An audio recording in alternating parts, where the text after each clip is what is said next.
Welcome back, folks. That is map 1 in the can. Luminosity has done it. They've taken the first one. And Fifi, you're the one guy on the panel that did call LG to win the first one. Yeah, of course. Thank you. That's it. All right, we're done here. That's what they paid for, guys. That's what they paid for. And obviously, Thorin, I'm not throwing you under the bus. You guys both said it could go anyway. And when I looked at the start of it, you know, it was 11-4 Navi's side, and I was like, oh, this might not be good. And then literally while I was waiting, you know, Tommy did his homework for me. He hit me up with the stats. Remember, we told you that these guys have played a whole bunch of times, but they're literally 166 round wins each, right? But I wanted a breakdown to see CT side, maybe there's a big discrepancy there. It turns out on the CT side, they've both won 76 rounds, dead even. So then when I saw that, I went, oh, well, they're going to 11-4 it too, and we're going to go to overtime. And then T side doesn't get much different, but that does give the advantage to LG. Didn't necessarily work out for them in this one. 74 rounds to 81 rounds. Again, we're talking very few rounds here. Now, you're wondering, Scott, that's not 166 rounds. But remember, we talked about the overtimes. Tommy wasn't sure of sides on the overtimes, but what he did say is of overtime rounds, Navi has won 16 of them to Luminosity's 9. So Luminosity just put a few more in their favor in this matchup because obviously in overtime they did what they had to do. Yeah, I mean, it was just an incredible game. Great start to the final, and this is exactly what we expected to see. You know, this is one of the games where all predictions don't really matter because it's just wide open. You know, I mean, I thought that Na'Vi would edge it on Mirage. They had got off to a great start. Luminosity are rapidly now earning themselves the title of comeback kings because they're always playing from behind. At one point, it looked like Na'Vi were going to run away from it. They just managed to dig deep, and then when they dig deep, if they can take it to an OT. They seem to be winning these OTs. They've done it here. This is just an incredible comeback from them against a very, very resilient team. And I think Na'Vi are arguably, at the moment, a better Mirage side than Luminosity. So I think this is a big feather in their cap, even though they picked it. Fifi. Out of the 30 rounds that was played in regular time, only 5 rounds of those were in retakes or afterplants. Yep. All the other rounds were, they didn't even get the bomb down. That's how good both teams are on the CT side of defending the bomb sites. That's unreal. Yeah, 5 out of 30. That's insane. Yeah, and you know, you're seeing it now on the screen. You know, what they've been doing so well, like C's, for example, and Taco in there, and the way they use the terrain on this map as CT to buy time for the people coming on the rotate is just phenomenal. And when you add amazing fragging power to that, you see Coldzera had some of that here. You know, it's just an amazing final. The stage is absolutely set for something very special. One thing I was very impressed by from the Luminosity guys, though, is just in terms of sheer fragging power on CT side, the whole team was doing particularly well. I've noticed that throughout this tournament. That's been one of the differences in the Luminosity side is in the past, when you're talking about skill, like Na'Vi should be the team that has the more skill overall. Yep. But obviously Guardian, he had a tough match this time. He didn't really get going till late. It was mainly just Flame used up. Even Zeus was doing a lot better. The story of the tournament so far, you know, you've got Guardian. He hasn't shown up. Someone needs to get on the phone and ask where he is because, you know, that should have been a double overtime. He missed a very easy shot that the Guardian would usually hit to put Edward in that 1v2. Yeah. Well, I mean, that goes both ways, though, right? Yeah, of course. Like, look at the rounds Luminosity lost, and we're talking, again, how good these teams are. We're talking 0.5 seconds on 2 of the rounds. Yeah. First round, obviously, Taco coming up on A ramp there, about to kill Na'Vi when they're planting the bomb, just half a second too late. Second round there as well, Edward's clutch, 1-on-3. Super smart move, gets the first one. Ends up just strafing a little bit, so I think it was Fallen missing that shot, and then he just kills off the bomb diffuser. 0.5 seconds again. So close. Basically so flawless the way you have to play that. Yeah, oh yeah, exactly. So it's not like... He killed both. So we're talking like, yeah, sure, Guardian had some missed shots and stuff like that, but also Luminosity lost a bunch of crucial rounds. Yeah. All in all, I'd say, I mean, both teams played great Counter-Strike. If you're a newer fan and you watched a map like that, that's a great entrance to what these two teams are going to be like. Okay, because when you were watching the first half, you probably thought, oh, this isn't the final they told me. It's one team's just out ahead of the other one, and they've got lots of CT rounds. The key thing about both of these teams, the reason why on T side, towards the end of their T sides, they ground their way back into the game, is these are 2 of the best tactical teams. So what they do is they don't just go, oh, well, that doesn't work, throw it out, come up with something totally new. They have their basic approach that they take, and then they're just tweaking. They're finding the little things. What's the one area where they were a little bit better than I thought they were going to be there? How can I go away from that? Should we save a smoke and put it onto the other site next time? They do those little tweaks, and since the defense tends to play a little bit more static in general because they're reacting, you see these really, really good T-side teams. By the end, they're coming through those rounds, and they're getting those rounds. And if you want any evidence of what Duncan's talking about there, just look at what happened with the timeouts. You know, Na'Vi are ahead. Tactical timeout, all of a sudden Luminosity coming back into it. So then Na'Vi take a timeout, all of a sudden Na'Vi are in the lead. They're making these things up on the fly, on the move, because they're capable of doing that. They don't need a playbook. They can read this game like a book.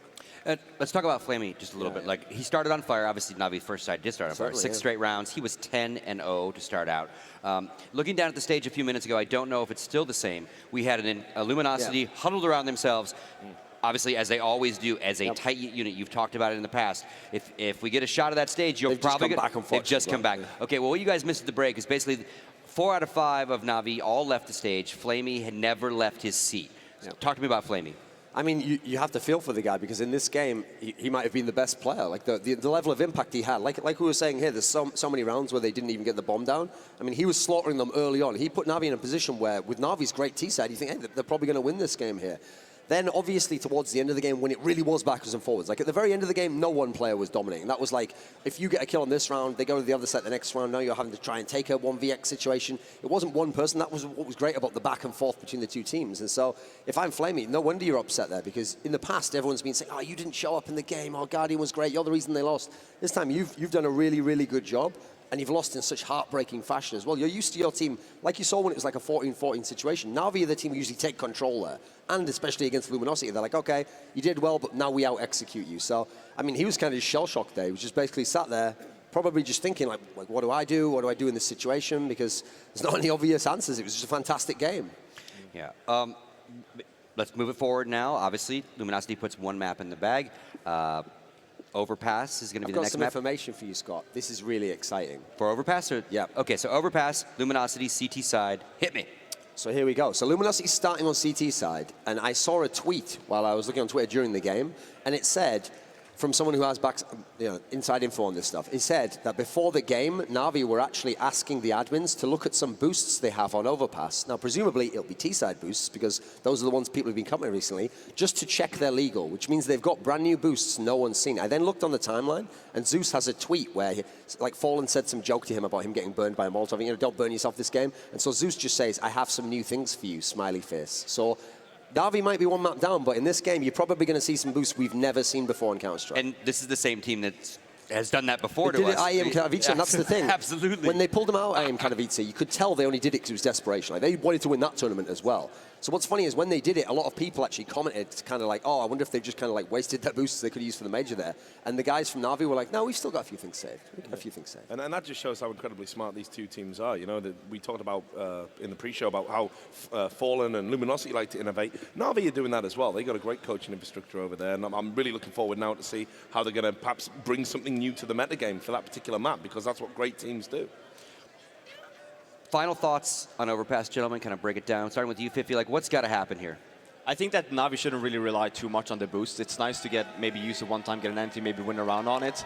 Don't keep on reusing it, because it might even hurt you at the end. On top of that, I wouldn't really even save them. Go for it in the beginning, get a good start. Once Luminosity finds out about where you're stationed, they're going to keep an eye on it, right? That's when you go back to your regular game, regular strats that you have, just to get the advantage in the beginning. Because obviously, after that first game, you need a boost of morale in the beginning of the round, or in the beginning of the game. And you, Richard?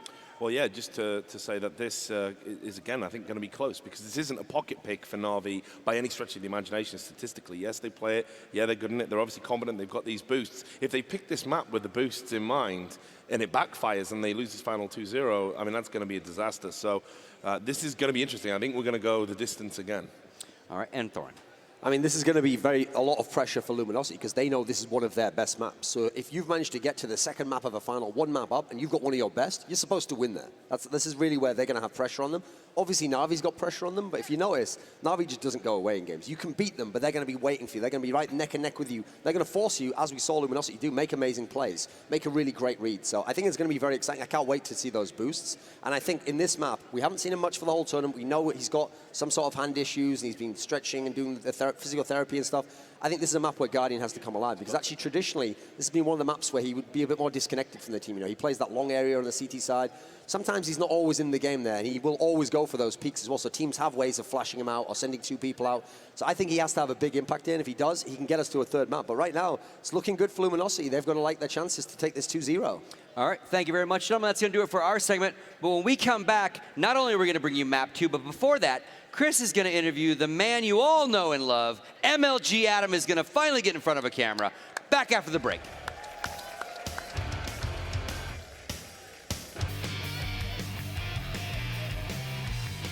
Ladies and gentlemen, welcome back to Columbus, Ohio. We are in a packed Nationwide Arena.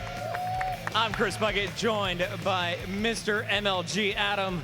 Adam, how you feeling here today? This is day 6 of one of the most exciting tournaments we've ever been a part of. I think we're all pretty tired, but I mean, the crowd's been amazing, so show's awesome. I think we're really happy, and hopefully the fans are too. Now, I got to ask you, man, when we did our first event for MLG, February of 2004, did you ever think that we'd be in our hometown with all these people around us? I think we always dreamed about this moment, but we never really, we didn't know we'd get here, right? And see 10,000 plus fans in Nationwide Arena and a place where we watch NHL games, it's pretty awesome for people that have been here since the start. Have you guys enjoyed the show so far? I think it's been pretty good. Adam, now, you're always online. You're always on Reddit. You're always on Twitter answering all the questions, so it was only fitting that I went to Twitter and Reddit for some of these from the community. Now, I got to ask you, this first one's from Alex Bennett. He wants to know what's been the biggest shock about the event, including the games and maybe a little bit what's going on behind the scenes, too. I mean, outside of the results, I mean, I think everyone expected Fnatic to go a little further, but outside of like some upsets, I was really shocked to see how packed it was in here on a Friday morning. I mean, we were at capacity almost on Friday, and I mean, just the crowd has just been incredible. So, I mean, I think we're blown away by how much they've been to the games and just how nuts the arena's been. Gotta ask you this one, man. This from Nikolai B. How many people, because we know how many talent are here, and it's a crap load. How many people are behind the scenes? How many people does it take to pull off something like this? So we've had like 25 people working on this event for around 4 months, which is actually a pretty small team. But when we got to the event week, we've swelled to 200 plus people, including the Nationwide staff and the security and all of our broadcast team, front of house production. And so everyone's just been putting in 18-hour days, and it's been a lot. So I got about 15 people asking me this question on Twitter. They want to know, do you have a favorite player? Is there anyone that cracks you up? Get right. Get right all the way. Any Get Right fans out here? All right, and now for the serious questions, because basically my phone blew up with this one. They want to know, will MLG do CSGO in the future? Abso-fucking-lutely. And a follow-up to that one. Will we see another major from MLG here in North America? We'd love to run this back, but that's not up to us. But I think you guys got to let the people know making the decisions. You want to see us do it again. Do you guys want another one? I sure as hell do too. I hope you guys are enjoying this one. Adam, before I let you go, do you want to see it finish right here in Game 2, or are you hoping for a Game 3? I think we all deserve a third game in overtime, so let's go Game 3. Game 3 overtime. Let's make it happen. Casters, Anders, Semler, back to you. Well, hard not to agree with pretty much all of that, because if we could get a third map, if we could get another North American major, I don't think I could wish for anything more than that right now. Are you guys ready for this one? It's Overpass next. Oh, this is going to be so beautiful between these teams. We've seen them play this before, and it's always intense. I mean, this is going to be the true test of Navi's mettle, because they just lost in overtime on the first map, and they know themselves that they could have won it. And it's that case that we see time and time again, where it's a close battle on the first map, and the losing team, they feel like they've been robbed. They can't get that first map out of their heads, and they can't get their game going on the second map. So this is all about a test on Navi's side. Do they have that champion mentality, basically, to get the job done on the second and bring it back to a third map? Well, we saw, I mean, it was very evident how crushed they were after that first map as soon as everyone started getting out of their seats. Jeez, man.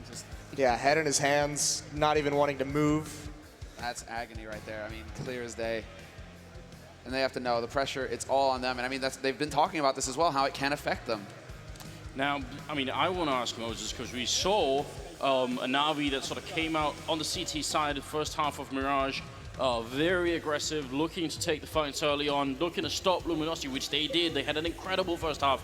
Can they play that card again here on Overpass? Is it possible for them if they do start, well, it looks like they might be starting on the Terra side, but look, can they be aggressive? Can they catch them off once again just by changing the pace a little bit? Yeah, and you almost have to be at times. This is a very, very interesting map and how it plays out because of the layout, because there's so much space, towards that A bomb site that's so crucial to map control, especially on the defense. You have to be aggressive at times. You can't just let the offensive team just walk up, take control of bathrooms, take control of long, have all that space to work with to pull you between bomb sites. So both teams are going to have to be aggressive at times. They're going to need to be able to have success early on in rounds.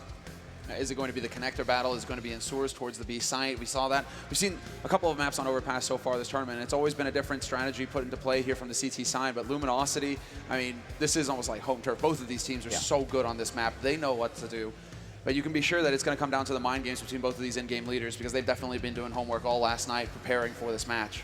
Yeah, and this is actually, I mean, it's so cool between these two teams because they're known as the tactical teams, the teams who are really driving the meta at the moment. And this map has become very, very tactical with the fact that you can throw smokes from each bomb site down towards the other one, fast rotations through that connector if you have control. And also, I mean, also sort of part of the sort of new line of maps here. So, unlike some of the other maps that we could have been seeing here as well, Inferno and Dust 2 and stuff like that have been played for, maybe more than a decade. This map has just a little bit less on it. I think there's still so many things that have gone undiscovered on a map like this. Navi showed us some of it the last time they played Luminosity on this map. So, you never know. We could be treated to some brand new play that we've never seen before, potentially. And then had the gall to tell the devs, okay, you can fix it now. The triple boosts are what we're talking about. Clearly they wanted to try and save that for this tournament here.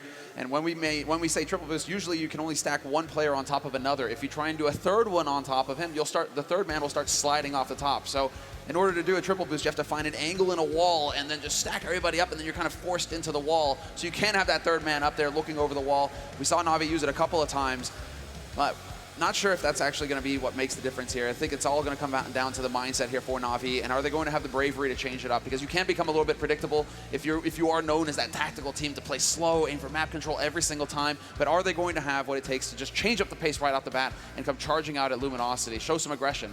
I wonder if those triple boosts have been fixed because it's not that long ago that I looked at them, and as near as I can tell, unless it's been like within the last couple of weeks, I think some of them might still be playable. That it's not such an easy thing to fix, and I'm not even sure fixing them is the right word. I think it's a hilarious part of the game. It takes a massive amount of risk to do it. 3 people stacked on top of each other. Yep. The first one is going to be sliding off unless you're sliding into a corner, and then you can sort of have a little bit of sort of stoppage there. But the problem is obviously, if someone peaks that angle when you've got 3 people on top of it, you lose the round. So it's really, really dangerous. It's not just like a free win. You do a triple boost and then you win the round. Otherwise, we'd see them all the time, Also, I mean, it's three players that are dedicated to that, so that's a lot of manpower you don't have for other portions of the map. Both of these teams very reliant on the map control that they gain on their Terra side. So, I mean, you do that, all of a sudden you don't have as many players, to watch a flank, to take control of somewhere else. So that can be very punishing in and of itself. Well, we're 5 seconds left here in the warm-up, going into the buy round, or into the buy segment before the pistol round, guys. And the countdown has begun. Luminosity starting on the CT side, Navi on the T side, on this second map of the grand finals here at MLG Columbus. The first North American major. So, I mean, it's like a mouthful. There's like first $1 million tournament, first North American major. It's just so cool. And it's going to be a first championship team here as well. Neither Navi or Luminosity have won a major in the past. Well, they have made the buy happen here. Moses, how much can you tell from this Terra side about what's going on? We got 2 smokes and 2 flashbangs. We got the Tech 9 and armor on Edward here. Does that give away anything for us, for those of us watching here on the Navi side? What are they doing? Those smokes can be used in a lot of different places, obviously. I mean, this can just be an execute at the B bomb site, but with that Tech 9 and armor, you expect there to be some kind of quick play, have that tank get somewhere very, very fast, just so he can absorb some damage as a very strong weapon to try and get a pick, at least gain a small amount of map control that'll give you some space to use those smokes for an execute onto one of the bomb sites. That, or actually, we also often see that the Tech 9, used as kind of like the last player in, who's there with such a huge advantage. His teammates soften things up, and that Tech 9 can just kind of clean things out. So it'll be very, very interesting to see how that's used.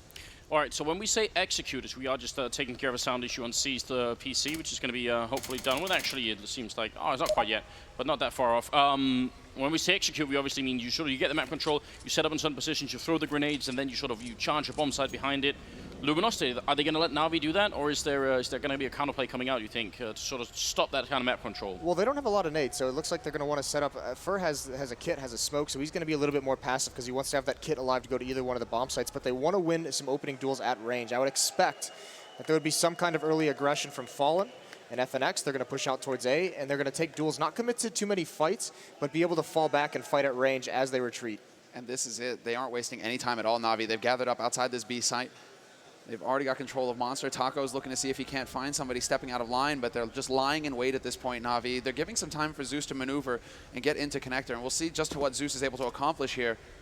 He's going to be sure he might want to actually just hold out and see if he can catch a rotator, but Taco, he takes the bait, and he still trades 1 for 1 in that situation, which is huge here for Luminosity.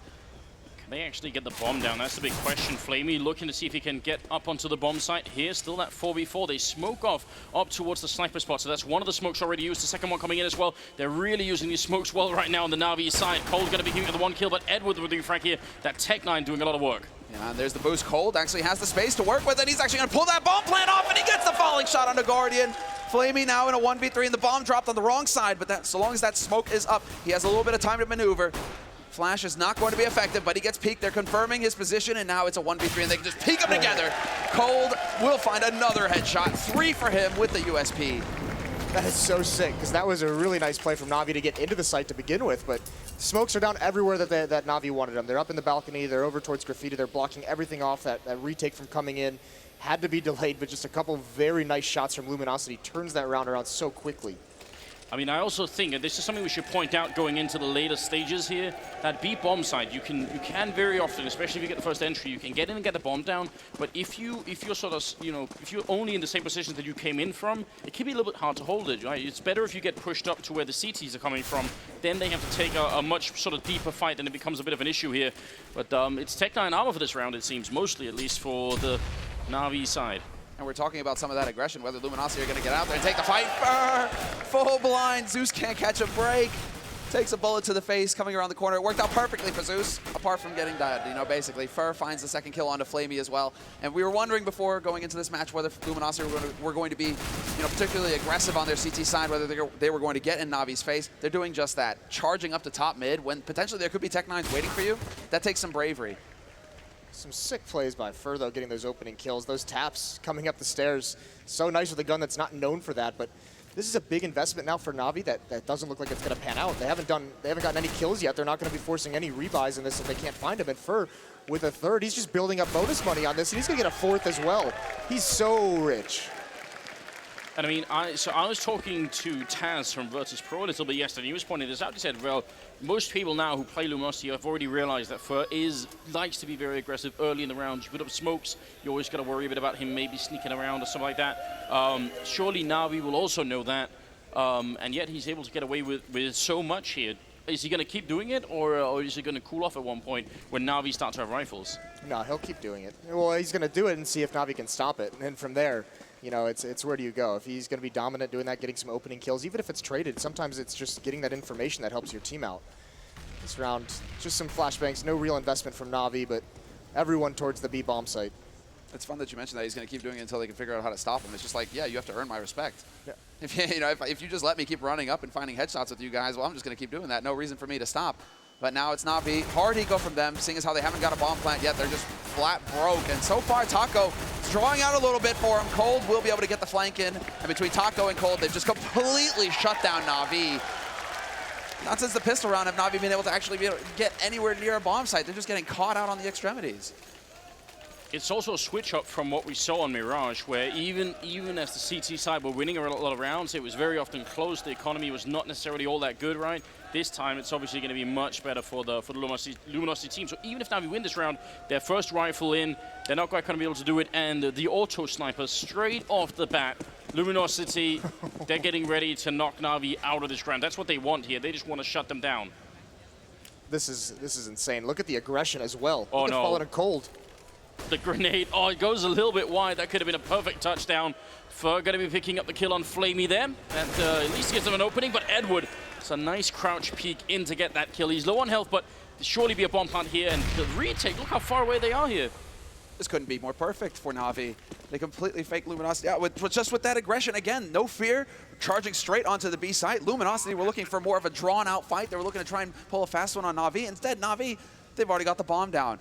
This is so difficult for Luminosity given the weaponry that they had. Well, Taco not there with the Scar 20 anymore, but it's Fallen with the op.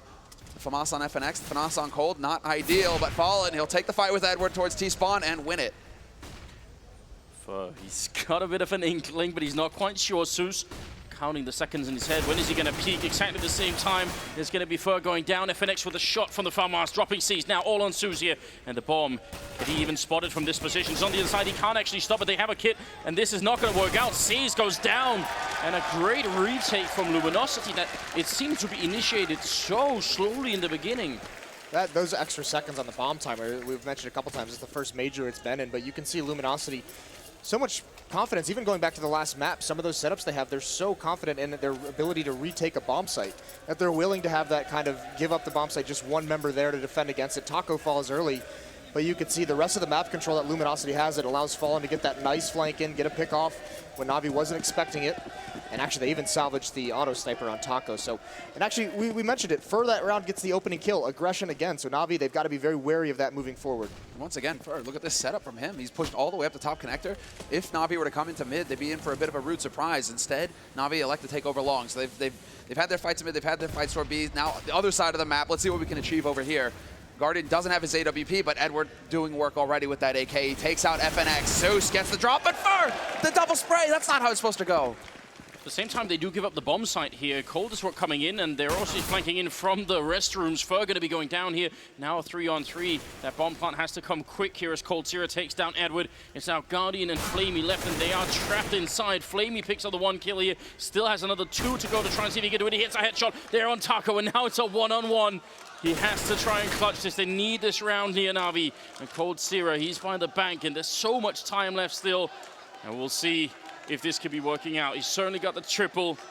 And this AK, just a single headshot is what he needs. He sprays, but Cold dodging in behind the container and steals it away. Now, 5 rounds in a row here for Luminosity. Cold Zero hasn't died yet. But once again, it's the aggressive posture from Fur. Those 2 kills in the open. What that also allows to do, Fallen didn't have to do any work to block off that initial contact. So actually, even though Na'Vi gets the site, they get 1 kill on their way in.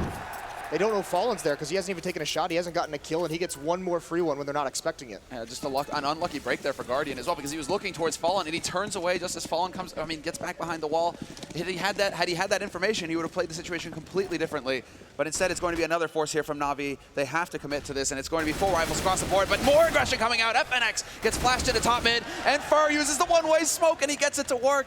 One of the few that is still possible here in the game, and Fur couldn't be better for him.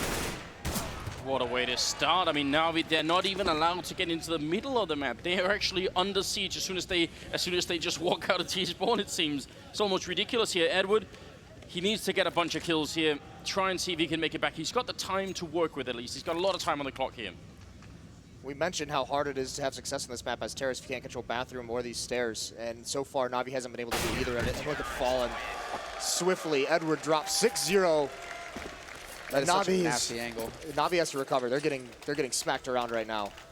When does Starks decide to call, tap out and call for the timeout? That's a good point, yeah. I mean, run up there, we're in an arena, right? Well, I mean, and that's something that Na'Vi usually very good at, but I mean, they actually go for the force here, Moses. I mean, it sort of just evens out the money. They will be able to buy, obviously. They got the round loss bonus. Every round they lose here is $3,400 in the bank, no matter what else happens. So they will have a lot of money to buy, but still a little bit worried. Yeah, trying to do some damage, maybe get the bomb planted, see what can come from it with these pistols. I mean, this is only really a small investment with that losing bonus coming in, but they're just going to have to see what they can get this round. Maybe try and keep the money low on the LG side as well. That's exactly what they have in mind, but Guardian, he gets dropped down to 7 HP immediately. Cold will have that smoke ready for short as well, and so Na'Vi, they're just going to have to cool their heels for a little bit longer here. Similar setup to what they had going in the pistol, but this time they actually have 2 guys waiting in sewer to try and push up, and they're waiting to see if there's going to be any kind of movement towards connector either. Na'Vi right now, actually being patient with this pays off because they still have all of their utility. It's not like that, they've used their nades and now they're screwed, they're out of luck. No, they still have a chance here. Well, there's a good pop flash to start it off with. Taco isolated on the left-hand wall here. Got to be careful that they don't just rush him down. He's got the auto sniper, which might be the near-perfect weapon if they're going to try and come through the monster tunnel here, which is exactly what they're doing. And he only gets the one trade, and that's not quite good enough. Cold Sierra going to get the kill, and the next one too. And now it's on Edward in a 1-on-4 here. Cold Sierra just shutting him out with a triple kill, which might have been expected, but I just do want to point out here, it's 11-0-0. It's no longer Cold Sierra, it's God Sierra that has shown up here, and we are moving into the 8th round. This is, okay, so this is a really important buy for Na'Vi. If they don't win this round, then you have to have the time. The timeout has to come out. Actually, they just took it just now. Yeah, there we are. Perfect timing. Yeah, 7-0 is actually, it's about there that teams, they have like a fail-safe basically that kicks in. They're like, if we haven't won a round by the 8th round, timeout and try and talk it over and figure out what the hell is not working, because we need to get something going for ourselves. If Luminosity get past this point uncontested, it's almost no coming back for Na'Vi. It's this early pressure from LG, taking control of bathroom stairs. Na'Vi hasn't been able to force it back. And actually what's crazy about it is that Fur's going down these stairs basically all alone. And he's been able to single-handedly stop Na'Vi from having any success there. And if you can't control those stairs, it just makes it that much harder to make progress on those bathrooms. So I mean, you're the one in charge. You're making a call. Just throw yourselves into Navi's sort of frame of mind here, Moses. CPL 2003. I think you finished 7th place back then, didn't you? What's it like? How hard is it to come up with something here? Well, I mean, it's Na'Vi. We've talked about StarX, how effective he is as a coach, and this is obviously one of their stronger maps, so they have to have a plan for what they're going up against right now. I put Guardian down there at the start, and I say if Fur's going to try and get aggressive, we want Guardian there, we want our Star with the AWP, grab that angle. I also put a second player, an AK-47, and those two need to work together. Use as much utility as you can to clear out and make sure you control stairs, because from there you have another angle to work towards, the middle portion of the map towards that A bomb site. You at least have 2 avenues to kind of pitch toward and clear things out. Now, we do have about 20 seconds as we are getting back into the game here. If you're just joining us, it is the 8th round that we're going into after a tactical timeout from Na'Vi to figure out how to stop this incredible run that Luminosity have been on. I'm noticing one more thing here as the clock runs down.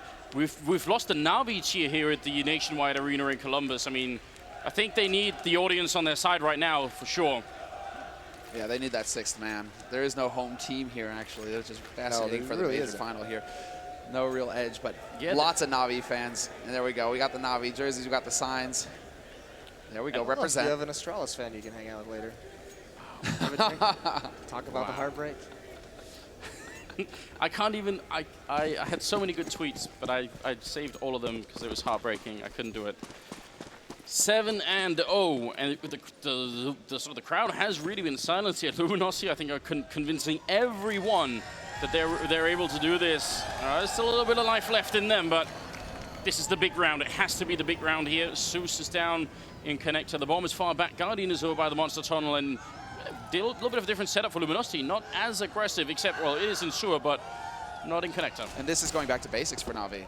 Now they go back into their default kind of setup. Zeus over in connector. He's going to go toe-to-toe with Fur, see if he can't challenge him here. But then the rest of Na'Vi just spread out. And this is what Na'Vi are known for, taking their time, slowly, methodically taking over portions of the map before they decide what they want to execute on. But what a shot. Fur finally runs into Zeus as well. Big spray, and Edward is actually going to get the backstab on Fur. Nobody there to back up Fur in mid.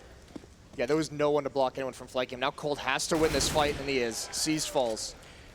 When you get hit like that by Guardian, you couldn't see anyone. There's a smoke up. You've got to be thinking, surely that can't be real. This is my time to shine. Edward with a fantastic boost, gets the one, goes for the spray. FNX very low on health, but so is Guardian, and he's coming in to help out here. 1 AK bullet is going to be enough to take care of him. They've got to be very careful here. Smoke goes off for FNX, and Guardian, going to be hard for him to find the shot. So now a shot. FNX going to be going down anyway. What timing?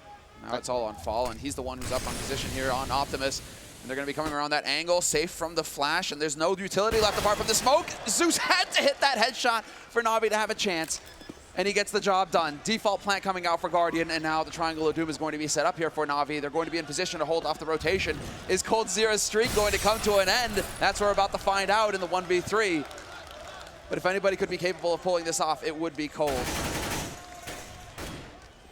Shouldn't obviously be possible at this point in time, but using that Molotov, not killing anyone with it. I'm going to go for the quick shoulder peek and gets tagged, so his odds are even worse now. I'm pretty sure Na'Vi have finally found a round here in the second map, and he's going to take the AWP and run away, which is still just sort of optimizing the output or the outcome of this round, which is pretty cool.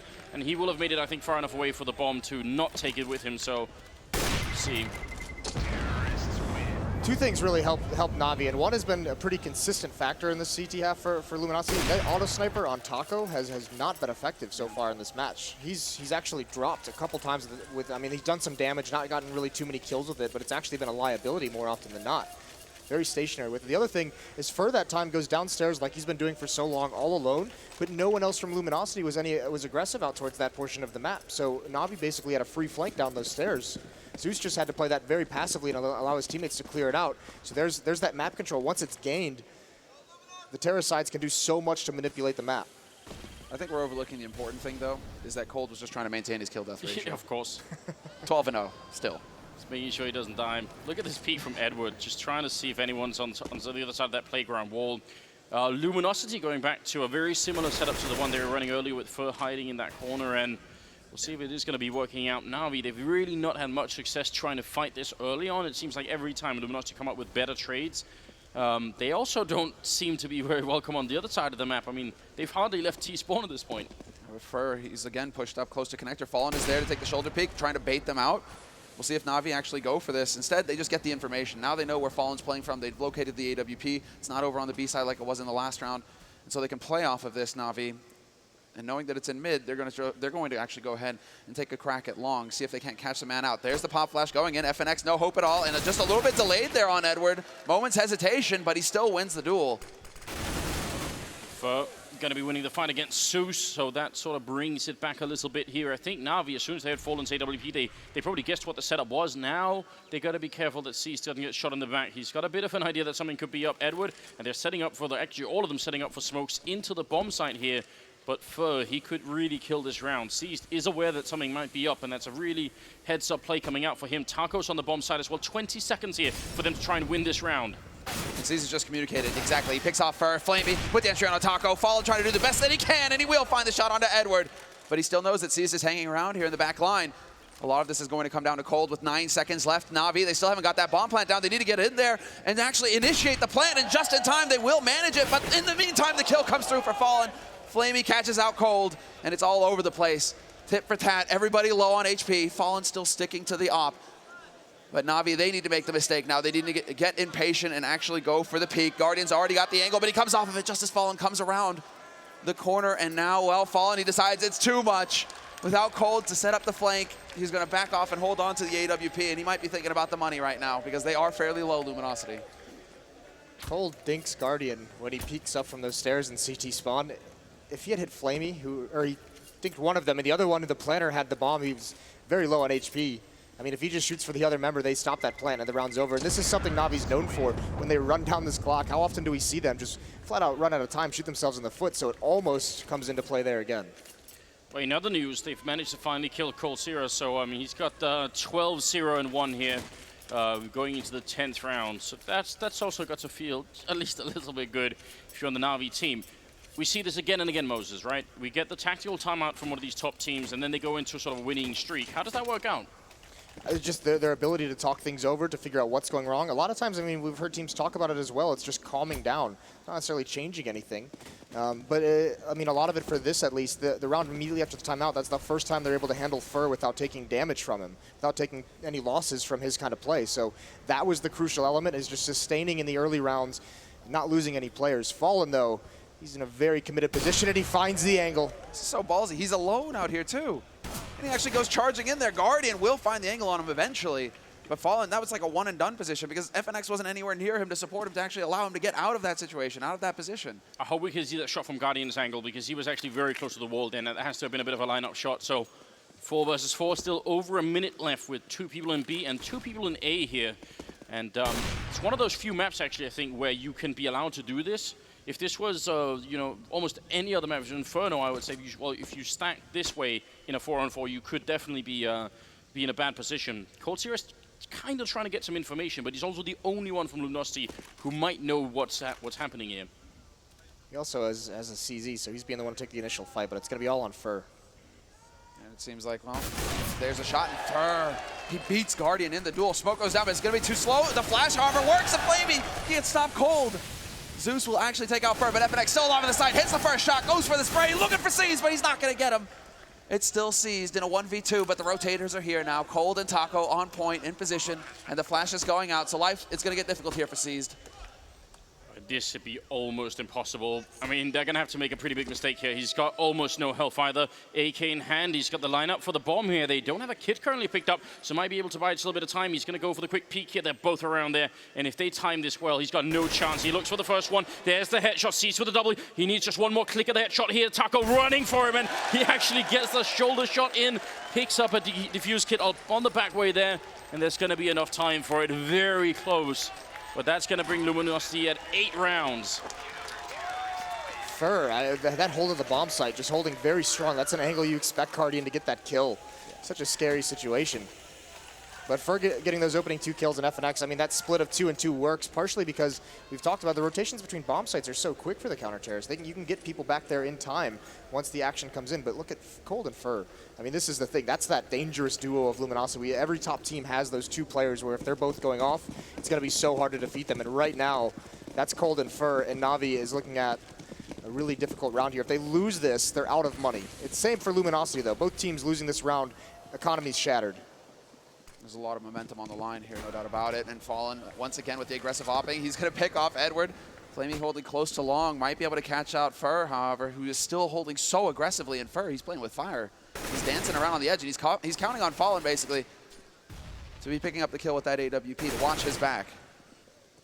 And I like this play from Luminosity, just going back and playing defensively after getting the entry. Well, this is the thing. They get that opening kill, so they have the man advantage. Now Fallen can find a new angle with the AWP, and they have plenty of defense set up to support him. It's actually Fur and FNX are going to be pushing around mid. It seems like they want to try and get some information on restrooms just to see where Na'Vi are going. I mean, Na'Vi, since the timeout, have really shown a lot of attention, well, a lot of intent to go towards the A site. They haven't really shown too much over towards the B site. So Luminosity seem to still be hanging around, and that is sick. Good work, Observer. Heads over to Fallen just in time to catch him doming Guardian. And now you've got to try and bring it back in a round where you have a Molotov, a Flashbang, 3 members alive, and Luminosity. They seem to be playing on a very high level at the moment. They might actually be peaking in the tournament here at the Grand Finals. That'd be quite some timing. Su's going to try and get in here and get the first kill, but he can't. Taco will be able to take him out. Seized, and just the only one left. They finally find Taco, but it's just not enough, and some good shots on the map coming through. Seized going to be going down. It's a triple kill.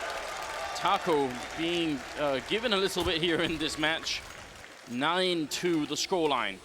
What a play from Cold as well, just jump spotting over that, so he's got all the intel. This shot was just sick. And this is, I mean, this is all on Fallen playing against Guardian, I think. Because Guardian loves to get up on that position, gets up on the flower bed there. He does it so often. So Fallen may be just like, all right, Guardian, I'm just going to hold a spot that you like, see what happens. You're there, I might hit the shot. For a guy who's considered the best operator in the world, Fallen is really punishing him this game. Being much more impactful with his own AWP, even if it's not a duel against Guardian himself. He's just able to whittle down his opponents, and now again, aggressive positioning. It's against pistol, so he's got to be very cautious. Fur is going to have a field day with that MP9, though. Fallen will be able to fall back. Is there anybody there to support? Yes, Fur rotates up the stairs through connector, and he wants to go and pressure Guardian. He's getting a bit ahead of himself, though. Luckily for him, Guardian is alone. The rest of Na'Vi trying to push around on the rest of the map. They do get control of sewers, and now connector is lost. So now it comes down to whether Fur gets the read on this. He needs to realize that he needs to back off. Exactly. There we go. Starts to sense that maybe it's getting a little dangerous to hang around in mid. Some mad spray coming out with the MP9, long range. Not really how it's supposed to be used, but the fact that they don't have armor means it's still a very good purchase here. First seems to be all about the money at this point in time here. He's been very good at that on the first map as well. Going to pick up a quick kill, making it a double. FNX stealing 1. And Fallen seems to not be able to miss any shots at this point in time. Triple kill in total. Put Fur at about 5,500, so definitely not too bad here. 10-2 is the current scoreline. 8-round lead for Luminosity. Moses, give us a brief overview of sort of how bad things are for Na'Vi right now on this map. Oh, they're very bad. This is, especially considering, you know, second map at this Grand Finals, but it's once again in that situation we saw it on Mirage, where Na'Vi have to start putting rounds on the board. They need rounds more than they can afford to save. So you see this buy. They have the AK-47s, but they don't have many flashbangs. They only have 2 to use, 1 Molotov. They have all 5 smokes, but I mean, there's a lot of utility they're missing to punish this kind of aggression. And they've decided to go back towards B now, Na'Vi. straight into Soars. Edward carrying the bomb. 3 players there as well, hoping to catch Cold off guard. Cold has been holding aggressive in Soars, so perhaps Na'Vi hoping to get lucky there. It just doesn't pan out, though. Well, how are Luminosity coming out with this call, though? They got 4 people stacked in this bomb site for the first time in 12, 13 rounds, the only one they've done it in, and it just coincides with Na'Vi stacking up outside. So if they push here, Na'Vi have got to end up feeling absolutely out-cold. It's outplayed, just outthought. That's where Fallen is just on point. Not this time. And that's where it's like Navi's already used their timeout. They don't have any time to talk this over and find any kind of adjustment. Now look at the nades they have. They used everything except for the smokes to gain control over towards the P bomb site, and now they just fall away. This is where Existence is like, just eco and sit and spawn. Go for the old school timeout, which is what teams used to do when they needed when they needed time to talk things over. Existence started it off, but Fallen going to miss the shot. Finally, Na'Vi deciding to make their play. 40 seconds left in this round, and the bomb is still waiting outside of B. So they make some noise in mid. They try and keep Luminosity honest on that A site, not overly rotating, but Luminosity, they're already in position. So Na'Vi's efforts up in mid aren't going to be useful, and perfect timing for the flash to come in, and the first kill goes Fur's way. Cole going to be going down. That's at least a nice return from Seized. And Flamey coming up with a shot on Taco as well. Going to be a bit of a pop flash into the monster tunnel. And this might be the important kill right here. Fur pushing, Guardian dropping the bomb at 15 seconds now. Fallen's in position, and he picks up one. Now it's a one-on-one, but Seized, he can't even run. He has to fight here. 10 seconds left, Fallen. He misses the first one. Still another 8 seconds left, Fallen. Pushing around, he gets the shot, and it's going to be the double kill. Luminosity. Look at that crowd. That's the Luminosity cheering section right there. Fallen gets the 2 kills that win that round, but that play by Fur to continue pushing through Monster to drop the bomb, that's huge. Instead of falling back and trying to turn. Now the champ is there. Wow, though, man. Fallen, it's like every map, he has to come up with one huge play that makes all the difference for his team. 11-2, and Navi's economy is shattered. They're on a forced buy with Tech9s now. It's just a last-ditch effort. Anything you can do to try and stop the inevitable, it feels like. FNX will trade. Well, 1-for-1 trade as Na'Vi bring it back on Fur. He tried to use that one-way smoke again, and he gets punished. This time, Na'Vi are like, nope, not happening, bro. But still, they only have 4 members. Again, low in utility, 2 Tech9s in play. There's still a long way to go for them in this round, and they need these last 2 rounds. Fallen's got the angle for it, and he's gonna, well, actually, he's gonna be FNS to get that shot now. Fallen with the follow-up on Edward, and Na'Vi. We saw how comebacks were possible from 11-4. Well, they're gonna have to do even better, it seems, here in the second map. Guardian trying to check that corner with the Tech9 close range, but Fallen picking up yet one more shot, and it's gonna be Guardian all alone here, just trying to see if he could find a way out. That also takes a round with him for Na'Vi. It doesn't seem like it's going to be possible. He goes for the quick peek there. Take down FNX. That is a start. They see him pick up the rifle as well, and he goes down to Taco. 12-2, ladies and gentlemen. That's what Luminosity have brought here to the second map. This is an incredible start from Luminosity. You asked the question as well, right before this map even began. Are these teams going to switch up the pace? Are they going to get aggressive? Are they going to be able to do that? And Luminosity, that's what they built this lead off of, is that early aggression. Na'Vi hasn't been able to handle it at all in this half. And Guardian doesn't go for the glass cannon AWP.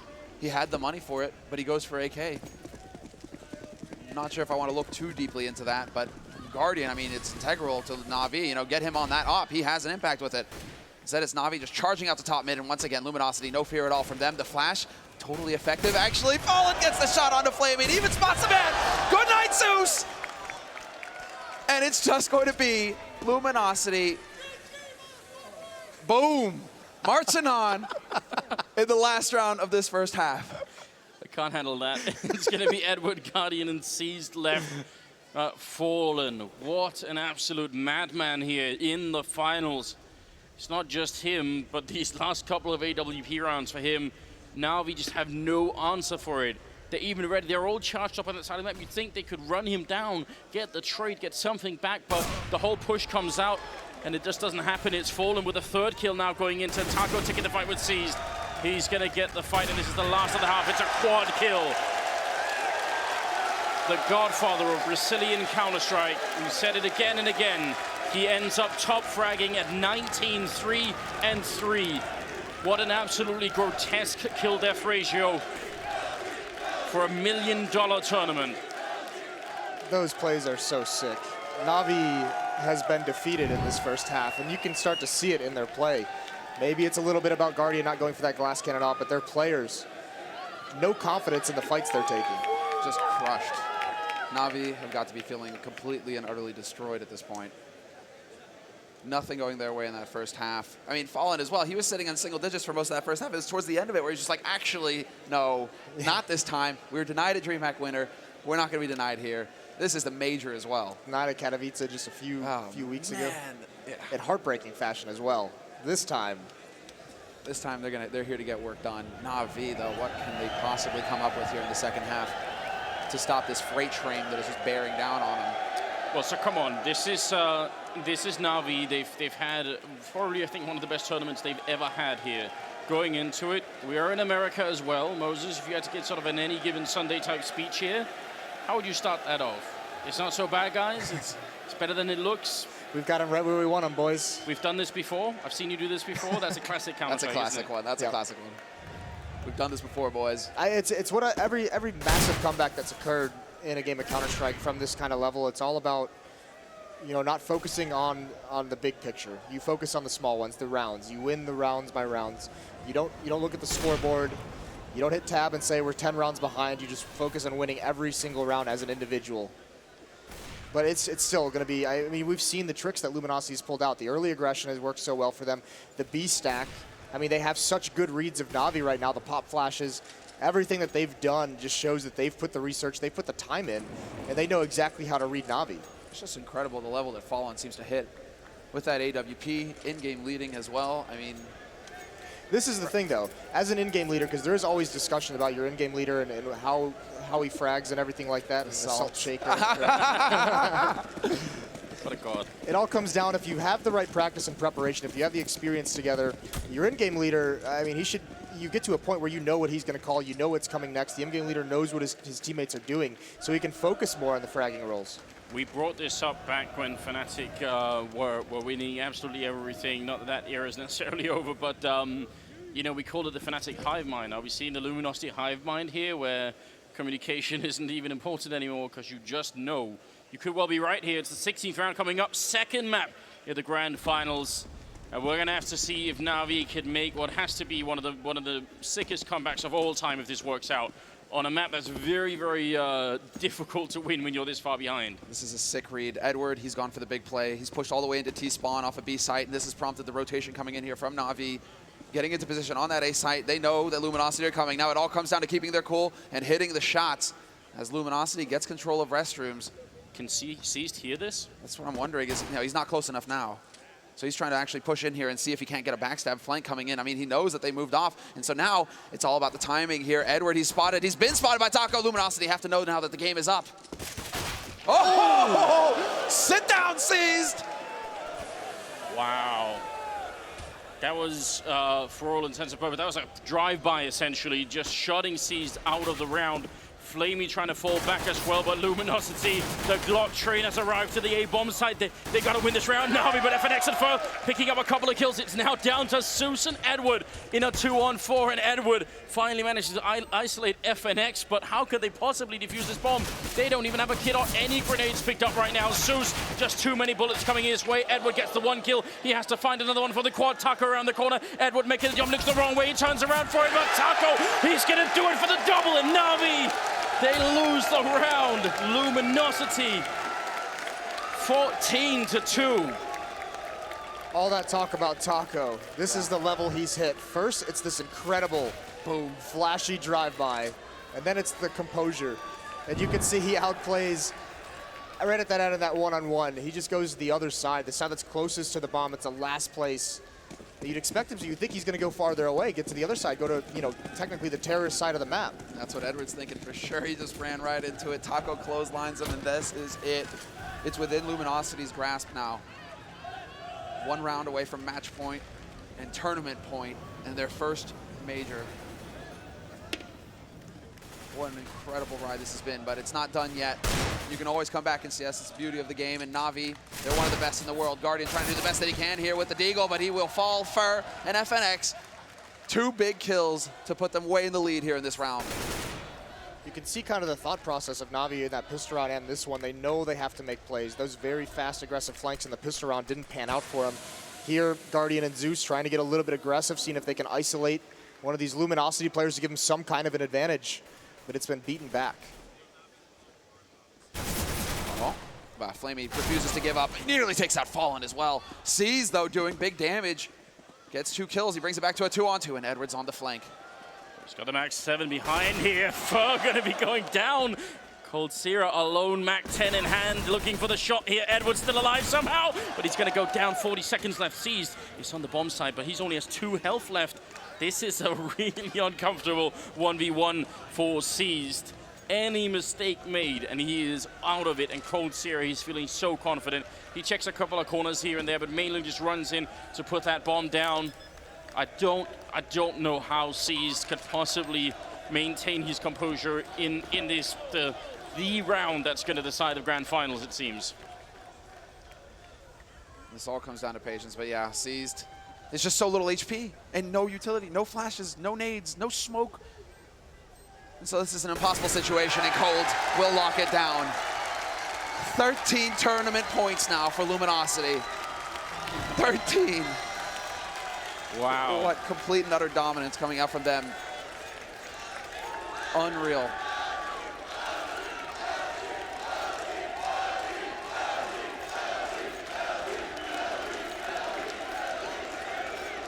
They've certainly won this crowd over with this kind of play.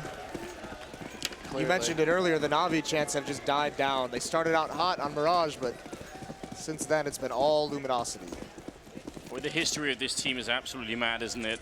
Fallen, already a legend in 1.6, builds a team from scratch, and then within a very, very short amount of time plays their way into this kind of position. Seized is going to be going down as well. Fur with the follow-up kill, he goes down. Edward takes 2, looking for a third, but he can't reload in time. He's not going to get the kill. Fallen will be going down, and now it is a 1-on-2. Taco looking to see if he can close it out here and win it for the Brazilians. It's going to be a big turnaround there. Hits the headshot on Sousa. Now it's a 1-on-1. Guardian versus Taco. It may just be destined to be. It's Luminosity winning their first major championship.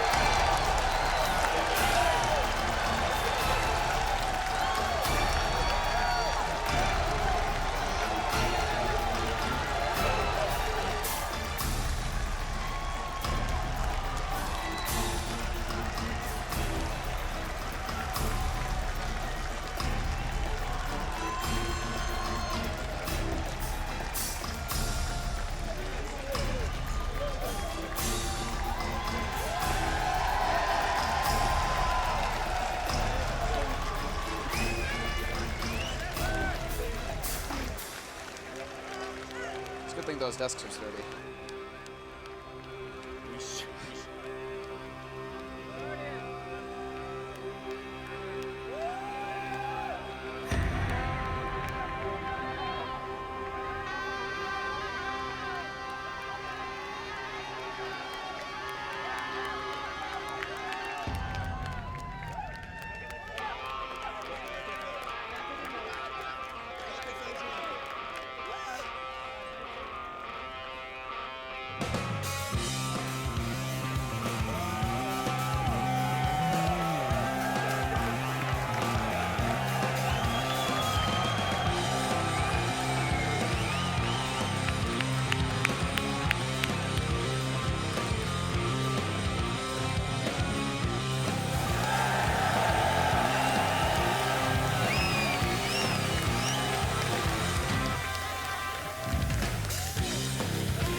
Congratulations.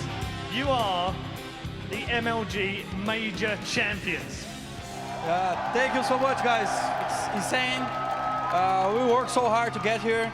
We lost a lot in order to become a champion. I think this is how it works for everyone. I'm so proud of my team. Everyone keep our calm and stay together. Mirage was looking very bad in the beginning. We had a very bad T-side half. But just show how our team can do everything we want. We just need to stay calm and focus and practicing a lot. You guys, I know that you've sacrificed an awful lot. You've moved home, you've left family at home, you've had no money, you've put money into the scene, you've helped the Brazilian Counter-Strike scene so much over the last few years. Can you sum up to me just what this means to the country of Brazil and your teammates?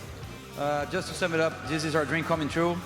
This is just insane. I don't have too more words. I'm just proud. I'd like to thank everyone who was cheering for us. It's amazing. And thanks for all the support. And I don't know, just thanks. It's our dream to play Counter-Strike competitively, and winning the biggest tournament ever on CSGO means so much to me personally, and I'm sure it means a lot to my teammates as well. Okay, thank you very much. Ladies and gentlemen, Luminosity Gaming are your major champions. We also have one more trophy to award as well, which is the HyperX MLG Columbus MVP.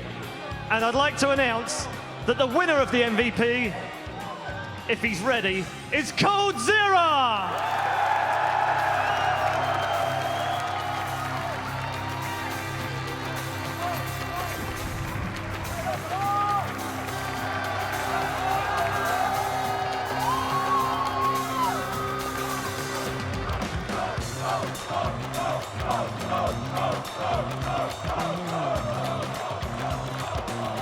And that is it from the main stage for MLG for the major championship. Let's get the final thoughts from Sir Scoots and the boys at the analyst desk.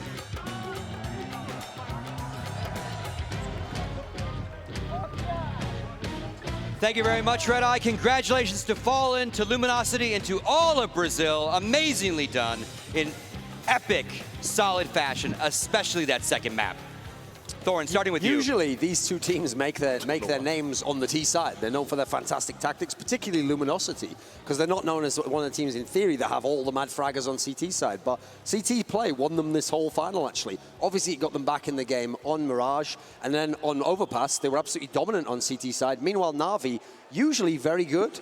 They told us, they hinted at these boosts, but I mean, as we were talking about in the green room when we were saying so, just because we didn't see the boosts doesn't mean that like it was a lie or whatever. Yeah. Sometimes you have to have a very specific, obviously, spot on the map where you're going to do the boost. You have to have a position where you haven't seen someone there yet. Maybe you've got someone covering your back in a way. You have to have the right people there who can do it. Maybe one of the boosts is for an AWP, and so you have to have an AWP on Guardian. So don't put too much blame on Na'Vi in terms of that part, because we did tease you a bit that these awesome boosts would be coming out. But at the end of the day, the reason they never got the chance to do the boosts is because the smothering defense of Luminosity. And they really did take that kind of like proto Overpass CT style that we saw Fnatic actually pioneer last year and just use it very effectively, because every time Na'Vi went over to that small site, it didn't matter. There was the aggressive push up, and they had to fight at the bathrooms all the time. They were never getting into the site. If they got into the site, that was in like a 2v2 or something. I mean, Navi's biggest issue on their T side here was not locking down Fallen. Fallen was absolutely incredible, that whole CT half. Defensive, aggressive, and Na'Vi just didn't have a reply whatsoever. When he went aggressive, he got at least 2. When he fell defensive, Na'Vi did not have the nades to actually be able to actually push him back and get to site. Every single round that Fallen had an impact on, they won. It was absolutely incredible. Good job from Fallen. Fur also had an amazing game. But yeah, overall, that's why coming into Overpass and the veto process for Na'Vi, it's very important to come into the game knowing that you actually have a solid foundation, right? So you don't go in and you only have the boosts in handy, thinking that, okay, don't worry, that's going to win us the game. So, I mean, like you were saying, Duncan, maybe they weren't allowed, maybe they didn't have a chance to use them, but don't base a map off of like some new special tactic you might have found. You want to base the map off of what you feel comfortable on, and you could clearly see there on the obvious side, they were not comfortable at all on the Overpass. In that sense, though, that's where it feels like it was too much of a gamble there. Like, I actually criticized Luminosity for this earlier against Virtus Pro, where it felt like they picked Cobblestone as like a trick map, hoping they could get something out there. If you're a team like Na'Vi, you're known for this fantastic map pool. In this particular situation, why not go with something like Cobblestone, where we know it's stronger for you than for the other team? Instead, they went with this map that's good for them, certainly. They're both very good teams on this map. But it's one of the Luminosity's specialty maps. And so in this particular scenario, I feel like maybe they kind of outthought themselves there. Maybe they thought, we're going to get in the situation, then we're going to do these cool boosts that's going to throw them off. They're going to be thinking that they can beat us because they beat us last time. Maybe all these different thoughts went through their head, whereas instead they should have just gone for a map that's very solid. Na'Vi really won many, many series playing Cobblestone. I think they got a bit too ahead of themselves. Then again, they had Mirage, that was the first one, so they knew they weren't out of it. Richard, your thoughts? I mean, obviously there was a little bit of tilt going on there, but let's be real. I think this is one of the moments they'll look back and they'll be like, Overpass is actually a very bad pick for us.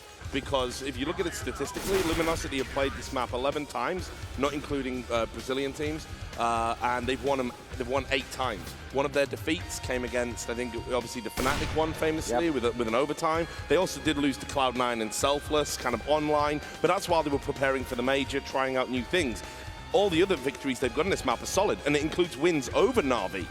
So why they went with Overpass, it's a little bit of a mystery. And you can see as well, we've talked about how close they are over the course of the tournament, how they're so alike and how they play, and there's nothing between them. Well, Na'Vi just got blew out. So obviously there was something going on at halftime. You know, we saw Flamey was sat by himself for a little period of time. So it's a combination of the fact that I think they mentally were perhaps a bit overconfident with this map pick, and then they did literally crumble under the pressure. So yeah, just really, really disappointing, because this is definitely the major Na'Vi should have won. If Cluj was heartbreak for them, I don't know how this must feel, because this was there for the taking.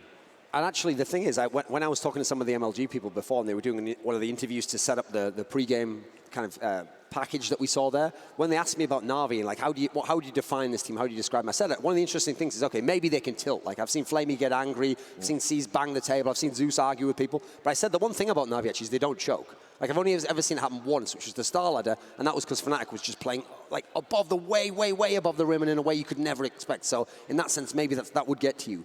But it does feel like the first game was so close. It was so much in Na'Vi's hand a bunch of times, and this second game was not competitive. This is a game where, I always say this about Na'Vi, even on the maps that they're bad on, I go back in history and I look, and there's one of them, like, they'd never got below 9 rounds on. The others, they're always getting double digits, even in losses. You saw how overwhelmingly they were beaten on this map, and how once Luminosity really piled on, Na'Vi just kind of like, they just gave it up the ghost, you know. The spirit was gone. They didn't have all those crazy 2v2 wins that they'll always get to grind back in. Guardian, unfortunately, I mean, you can't blame everything on the hand, because at the end of the day, I always say it like this.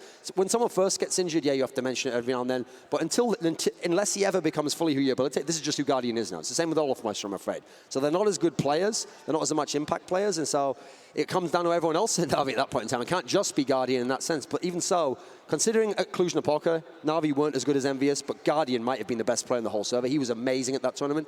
Unfortunately, we didn't get to see that Guardian here. Like, I feel sorry for anyone who's just tuned in to watch their first major and was like, who's this Guardian guy? I've seen all the clips about, because unfortunately you haven't seen that guy yet. And hopefully we see him soon. We really hope he gets better, because he's one of the best players of all time. But Na'Vi needed him in this final, and in the end, coldzera showed him up. And you bring up the guy I want to talk about. We've talked about last couple of years how more and more companies are starting to give MVP trophies at the end of this. Much like sports. Love it. We love it. It's a great additional, you know, you get the big trophy, but then you can nod to who is like that impact player. Yep. They gave it to coldzera. You mentioned him. Here's some impact frags. And walk us through this guy, Duncan. It's like I said, it's always on the CT side where you'll see him AWPing, because his style is like he just holds an angle, waits to come out. On the T side, obviously he's a monster with the rifles. That's where he made his name. Actually, you're going to see all these AWPing clips now. That's mainly because of the map. There's also a map that he does it on a lot. But usually this is a rifler. I mean, this is more his bread and butter. You know, take one guy, take another one, reset. It's always got good spray. He's not just instantly headshotting you. He's a very well-rounded, complete player. And not only is it great that he won for this tournament because he was the best player, but it's so fitting for the story of Luminosity. Because yes, Luminosity is the brainchild of Fallen. Like, remember, it was like a year ago in 2 months when they first appeared on the international scene at MLG X Games Aspen, and just to get an upset win, that's it. They got an upset win, and then they pieced out of the tournament. A year and 2 months later, they win the major. Yeah, Fallen constructed all that. He made the tactics. He made all the rest of it. But you need a star player. They didn't find this star player until around like August or something like that of 2015. And so we're only talking about like 6 or 7 months, and this guy is now in the position to be the MVP of a World Championship tournament. And they really have built the game off his back in terms of fragging. Yeah, and I think what's crazy as well is when he was picked up initially, people were like really underwhelmed. It was one of those where it was like, because he was a bit of an unknown quantity, people were like, don't know if you should be getting rid of known quantities like Bolts, who obviously has gone on to be, very good, and guys like Steele, who are, kind of established Brazilian players. coldzera really was an outlier, and I remember actually when he first came in, it's not like he hit the ground running. It's not like he burst onto the scene and had like amazing performances. Like he was a slow starter, if you like, until a steady starter, I should say, until he got to the point where he's at. And Fallon was coming out and saying, no, coldzera's the guy. coldzera's the guy. He had absolute confidence that he made the right decision, and here he is now. Like I say, just picked up an MVP at a major. It's incredible, and it's inarguable as well. I mean, certainly in that series and over the course of the tournament, you could say as well. And by the way, I just want to add, I like the point you made there, Scott, which is that I like this feature. I want every major give out the MVP trophy. I don't care, even if you get it wrong or you give it to someone we don't agree with. Like, I feel sad that in the past, when NIP wins a major, Get Right can't win the champ. Or we get envious and we don't know who was. People won't remember in history if they didn't watch the game. Was Happy the MVP? Was it Kiyashima? Was it Shocks? Yep. It's great to kind of honor the individual players and the team, because then it's not just about team success. It's also if you're a great great player. For example, I'll give you an example. In the Kalush final, if you'd have said MVP there, I might have given it to Guardian even though they lost there. So it's a great way to kind of say, you're still trying to win the cup, but if you play amazing, we acknowledge you as well. All right, gentlemen, final thoughts about the whole week here in MLG and Columbus, Ohio, and obviously our 8th major. Starting with you, Fifth. I mean, it's been great, I think. We've had some good games. We've had some bad games, obviously. I think that's how it goes in every single major. There will be harder opponents and a little bit easier opponents. But I think, all in all, I think that you can tell here that the scene is actually getting, it's growing quite a bit. And we do see more and more teams able to contest the championship. Because before, this is the first time ever that we had a non-Scandinavian semi-final, like 4 teams, every single other ones. We've had how many champions? Only 4 major champions out of 8 so far. We have a new one now, Navi again from last one, and also a new at least finalist. So all in all, the scene is improving, and you see here as well, NA is growing a little bit. Liquid reaching semis, even though it was with a mix, old players. But yeah, overall, I think I'm just very impressed with the games that we've seen this week. And you, Richard? Well, yeah, I'm hoping that this major is going to lead us into a new era of Counter-Strike. And by that, I mean, the fans, look, whenever there's one dominant team, fans get a little bit antsy. Like, oh, it's boring. We heard that back when NIP were winning everything. Everyone was always cheering on for whoever NIP were playing in the finals. And it's been the Fnatic era so far in 2016. Well, they actually looked really underwhelming here at this major and got absolutely crushed by Astralis, who then couldn't go on to win what could have been their first major as well. So now, if you look at it, there are no easy games at this level. You've got people like Team Liquid, who sure, they might have overperformed. We might never see that again. We had Counterlogic Gaming come from nowhere to get into the final. This is actually now, we're starting to get a scene where I hope it's a bit like how 1.6 used to be, where it's like actually anybody can beat anybody on their day, and it certainly looks like that. So an amazing tournament. Disappointed that Na'Vi didn't win, because obviously I had them picked. I think it's their time, but Luminosity winning, amazing story. Really, really happy for Fallen, one of the great guys in the game, totally deserves it. And just an amazing crowd, an amazing setting, and I really, really hope that we come back with another major in NA real soon. And finally with you, Duncan. I think this was the major that had the most upsets at all levels. When you look through the tournament, obviously Team Liquid making an incredible run. Fnatic goes out in the first round of the playoffs, but it reminds me of something I said in a video about Luminosity. And actually, I'll say it myself. I made a video that suggested Luminosity had peaked. Like, they were a team that could get really good, but they weren't winning for a reason, because they lost a lot of close games, okay? One of the points I made in the video was that's why you can never take anything for granted in Counter-Strike, because when you get into those close games again and again in semis and finals, you can say, well, I'm so close, like, I'm surely going to improve and I'm going to win next time. Most of the time, it's like, if that's your chance to win, you better take it now. And so the storyline fits a bunch of these teams. Astralis, so you absolutely stomped Fnatic, rolled through them easily, but then you're out of the tournament, you didn't even make the final. So that was your chance right there. That was maybe your major. Na'Vi, everything's lining up. They win every tournament that Fnatic's not at. They get to the final, they play a team they've even beaten before, and they lose on maps that they're very good at playing as well. Their chance. Everyone was saying, this is their major to win. You've made 2 major finals in a row now. You haven't come away with the major. No one knows by the time we get to the next one if you'll win it. And Luminosity, this was their chance. After that very, very narrow win over Team Liquid, they go to the final now. Obviously, everyone's saying, oh, yeah, Navi's still favored on the maps. Navi's got the star players. Navi's got the best player in the world. All these factors are against them. But they've made on their first chance in the final, they've won a major. Now, you can't, even if you're Luminosity, you can't rely on the fact, oh, we'll get to more majors in the final. These are the hardest tournaments in the world to get to the final of. So I think in the end, you've got to take the most out of the opportunities you get, and Luminosity did that. All right, thank you, gentlemen. Let's show the world one more time what these guys all achieved financially. And obviously, we've talked about it many times. Valve is up the prize purse to a grand total of $1 million. So you can see the final top 8. And again, that has a couple connotations. Obviously, not only does Luminosity take home a cool $500,000, but all the teams in front of you are now our new legendary teams. So for the next major, these teams do not have to do anything to qualify. They are automatically invited into the group stage. And on top of that, they take in really good seeds into those groups. So as you can see, again, heartbreak. You know, my storylines are much like these guys said, like another bridesmaids appearance by Na'Vi, but again, Luminosity doing it, you know, for the Americas, if you will, but certainly for their own country and their own region. And again, they rallied around Fallen, and absolutely amazing performance by them all week. My final thoughts would be, you know, thank you all for tuning in. Thank you all the fans that watched at home, obviously all the fans that every single day filled the arena here in Columbus, and certainly everyone involved in the production in front of the camera, all the guys that are on the desk with me. Obviously we're missing Yanko and Moses, obviously all the casters, I'm going to not name all those guys, you know all those guys, but obviously we're only a very, very small part of that. There are probably 100+ people that are dealing with the venue, dealing with the TV trucks, all the production. Amazing job, MLG, for your first major. You maybe set the new bar for everybody else, and I certainly hope that we bring a major right back here to Columbus, Ohio next year. On behalf of myself and everybody else here at the event, thank you very much for tuning in to the MLG Major Championships, and we will see you next time.